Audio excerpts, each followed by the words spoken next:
Hey, Danny, Maritime Insulators. Today I'm going to show you how to install a cardboard airflow vent in new construction. So first we take this, and it has corrugated lines where we can bend it. Normally your rafters are 2 feet apart, so we're going to go ahead and we're going to bend down these lines.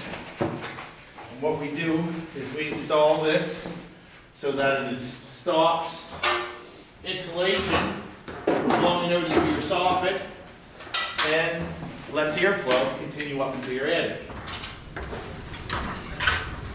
It may be a little awkward to get up in. You're going to get it up in here between the rafters. You're going to take your bottom lip, you're going to fold that up.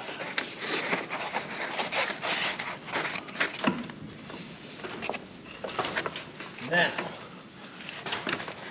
what you want to do is you want to get this bottom lip out to the end of your top wall plate.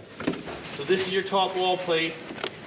This cardboard lip has to be out to the end so that insulation goes out to the edge of your wall plate. So get that there. Take your stapler. I'm gonna push that up a little. Get a staple in it there, and staple on that end. And then what you're gonna do, you're gonna put one about every 6 inches or less to secure it. Then you're gonna make sure that this continues up straight until it hits the top of your rafter. And you're gonna staple it on that side, staple it on this side, put a couple extra. And then what you're gonna do is staple in the top on that side, pull it down, staple on that side, and then continue to staples every 2 inches. You want this very secure, otherwise over time, wind and the weather could blow these back in. Okay,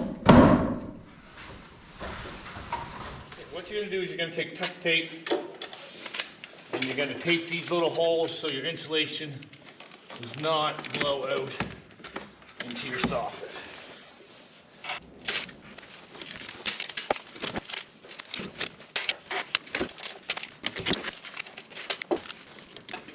So as you can see, there's your properly installed cardboard airflow vent out to the edge of your wall plate to allow insulation out over the entire wall plate. Then the cardboard airflow vent moves up the rafter, and as you can see, there is room for air to flow above the airflow vent.